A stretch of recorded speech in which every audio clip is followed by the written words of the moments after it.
More desperate efforts at the site of the wreck as dive teams continued to battle strong currents and poor visibility in and around the sunken ferry.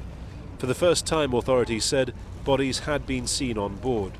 금일 새벽 05시 50분경 A civilian diver discovered 3 bodies through a window near a cabin on the 4th floor in the morning. However, the diver came out of the water due to a time limit and floating objects. But as relatives were shown footage of overnight dives, news emerged of a dramatic shift in the boat's position. Officials admitting what families first made public, that it had tilted over on its side, making access more difficult. For the families here at the port, it's become a familiar feeling that officials aren't telling them everything that they know. Some feel that the undersea movement means any air pockets have gone, and with them, any hope of survivors. Others are still clinging on to hope.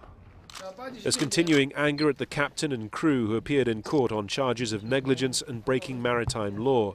The captain offered apologies to the parents and the nation, but also insisted he had delayed the order for passengers to abandon ship because rescue boats hadn't yet reached the scene. The current was very strong.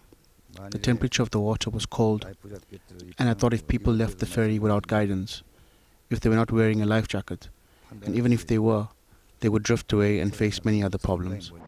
At the other end of the country, the body of the missing student's vice principal, who'd committed suicide after being rescued from the ferry, was brought home for burial. This town is bracing itself for hundreds more funerals in the coming days and weeks.